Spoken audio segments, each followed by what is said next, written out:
Hi, this is Jeff Carlisle. I do art, fantasy, science fiction, all that kind of things.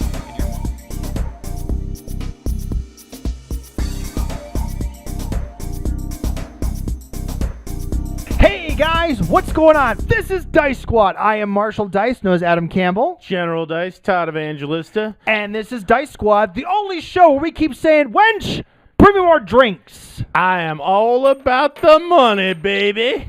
Yeah! Metal coins for Red Dragon Inn. Well, General, you kind of give away the surprise, but yes, folks. That's because I'm all about the money. We're talking about Red Dragon Inn. Yes. Now, if you don't remember, long time ago in a galaxy far, far away, two people by the name of Adam Campbell and Todd Evangelista created a podcast known as Dice Squad. That's right. And our very first episode, which I encourage you not to watch, it was not professional. Let's just say there was a lot of table banging. There was a lot of table banging, and I didn't think we were filming. Today, on the topic today is Red Dragon. So part of the thing is that, no, I didn't know what I was doing. But we talked about Red Dragon Inn. Now, That's back right. then, meaning 2014, there was Red Dragon Inn 1. 1 and 2, for and sure. Red Dragon Inn 2. That's right. And Red Dragon Inn 3. That's right. There was definitely 3. But since maybe then, there was 4. Well, there was talk. There was sure. talks of Red Dragon Inn 4. Right. But now, 2017, if you can't tell, there is a lot of Red Dragon Inn. That is true. Thank you, Slugfest Games, for coming out with a number of different characters that you can play. How many are there now? It's over 9,000! What, 9,000? I don't know.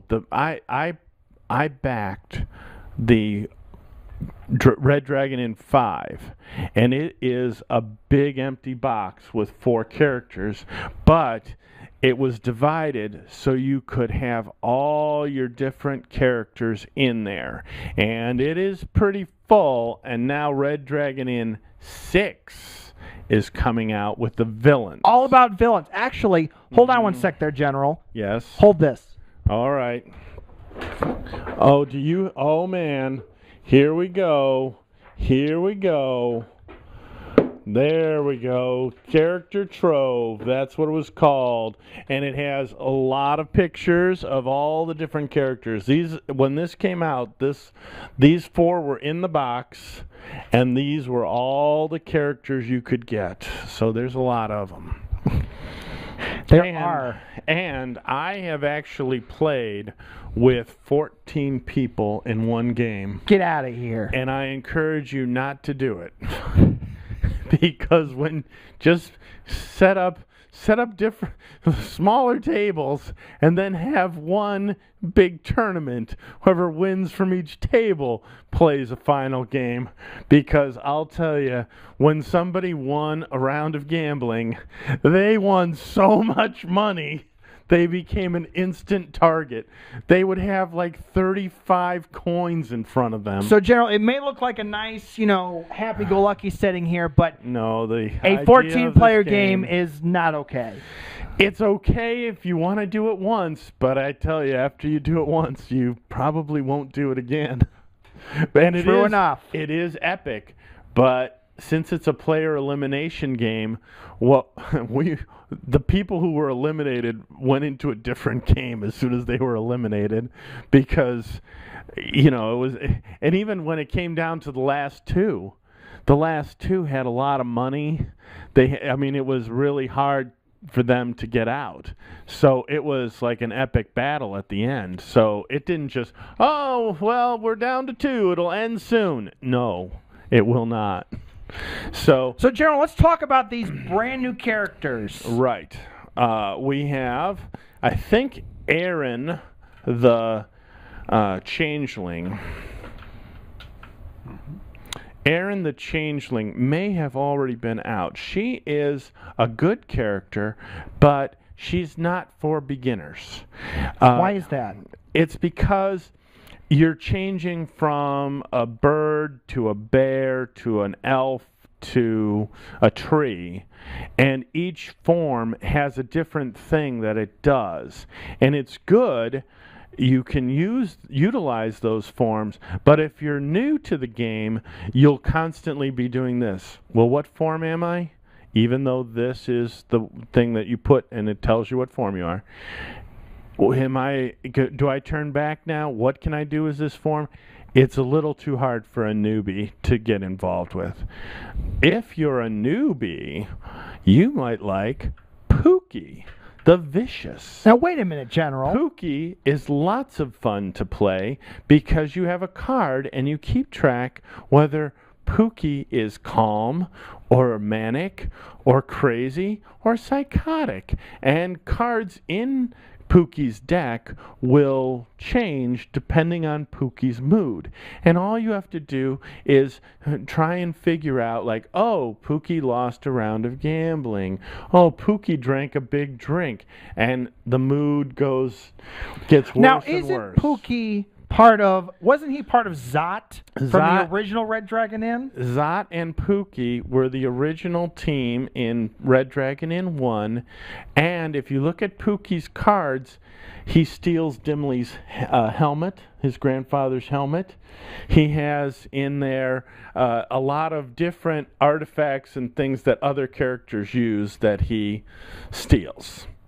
Now, Zariah the Summoner is new, and she summons 3 different creatures, and if she has summoned all 3 different creatures, she has a card which she flips over and has one combined creature. And then she has different powers if she summons which one, an ale spirit, a otter, maybe a weasel, and let's say a lion. So it's kind of like Power Rangers, the Zords combined.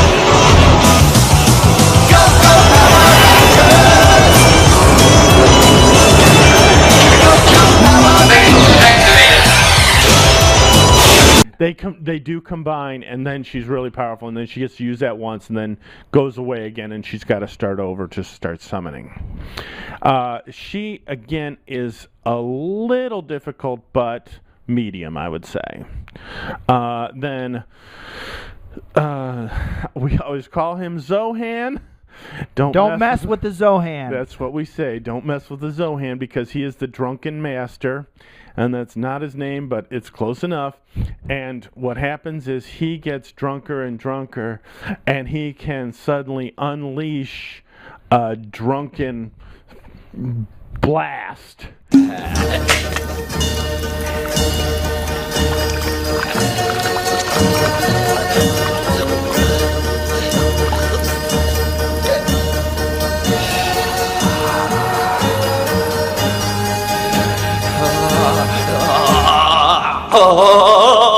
And I have done in one turn 8 damage with him. Now, normally you only do 3, like Zog, Gog does Dance with Gog. I think that's 4.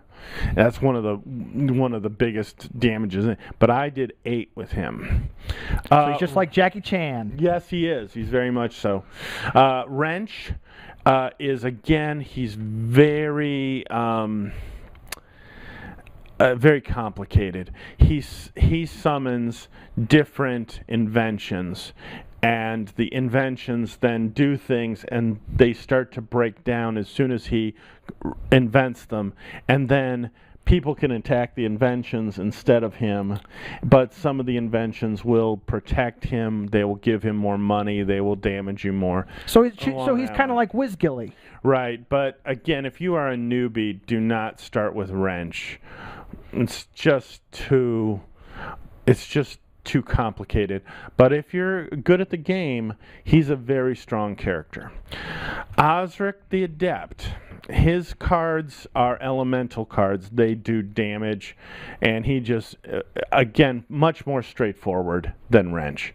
You play a card, it does more damage because you throw in extra cards on top of it to make it more fire or more earth or more water, what have you. Holden the Unhinged What to say about him? What can you say about him? Well, while everybody else is playing Red Dragon Inn, you're putting together a puzzle. That's what to say about him. He has totems, and he puts them together, and if he puts them together, they do different things. And they look like that, and it's interesting. But not your favorite character to play there, General? Almost certainly my least favorite. But I will play him occasionally just to try him out again, you know. But it really is, you're playing a different game from everybody else. Then Witch Doctor Natalie. Who is the... If you have somebody who plays Dimly, Witch Doctor Natalie really, I think, was created to beat Dimly. For Brody. Well, she's the niece of Frank. She is the niece of Frank, and she has... Who is the potions master. And she is the doll master. She takes dolls and uses them as voodoo dolls to hurt you, and she can put 3 different types of curses on you. A mind curse. One hurts you more when you get hit. One makes you have more alcohol when you get hit, and one takes away 1 damage or 1 whatever that you're doing. So those can be annoying. For the people who like fighters, right here, Cormac the Mighty and Sarah the Fleet-Footed. Sarah the Fleet-Footed is who we'll start with. She is an assassin and has cards in her deck which can give her more than 1 attack. So she strikes twice. Yes, she strikes twice because she's kind of an assassin. Cormac the Mighty is also a fighter, but he is a barbarian who uses these tokens to keep track of his rage. And the more he gets enraged, the more damage he takes from alcohol, but he can unload on you with some major damage of like this if you get to this card, you take +2 alcohol, but you also get +3 damage to whatever you damage. So if you like just the basic fighters like Gog and Dimly and Fiona, you know, consider these guys. Now, Lizwick the Collector, she uses magic items. She may be a little slow to develop because it's hard to get out your items that you can do things with, and also she's got a half-eaten sandwich in her bag as well, so she can't really... She was saving it for later. So if she gets that half-eaten sandwich, she can't really do anything with it. And then Joran the Trickster.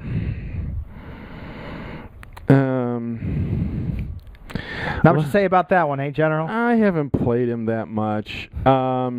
Yeah, he's a Joker type, but apparently he was trained by Zot, so he's a magic type user. Trickster, something I think Demo Dice would enjoy, right? But see, if I want to play that, I'll either play Zot or I'll play the new guy, Kronos, the Time Mage.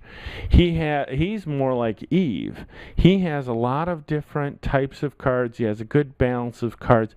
He's not as strong, I think, as Eve, but very interesting, and all his stuff has to do with time manipulation. So if he gets drunk, an earlier version of him can trade places with that guy, and then he is not as drunk. No way. Yeah. And it shows him, I'll take over, and he comes through a time portal. But then what happens to the drunk first? Does he go... He goes back. They swap places. But wait a minute. Then that creates a different timeline. That's right, it does. Doc Brown would be, like, ripping his hair out. Great Scott! I know. It's very Great Scott! That's why I would prefer to play him. Anyways, then Brother Bastion is a cleric. He gets a couple of secret cards, 3 secret cards that he holds in his hand, and he starts to store up clerical energy. And if he gets enough clerical energy, he can unleash one of those 3 cards at a time, and they are pretty good. They are heal 5, cure 5 alcohol or what have you. And that is everybody. So, wow. So now, we may not have done the 4 from Red Dragon in 4, which was Bryn, who's a fighter type. She's Captain, isn't she? No. No, she's the strong one. The captain has a little bit more of, I think. Then there's an elf who keeps an eye on you, so if you have a watchful eye. Then my favorite is it's not Natalie, but it's the blind girl who is the navigator. Yes. And she says, "Blind girl with darts, what could go wrong?" And things like that. So we're going to stop this episode right here. We're going to be right back for you. Part 1 is over. We're going to do a part 2 where we play Natrell and Keat. All right, so stay tuned.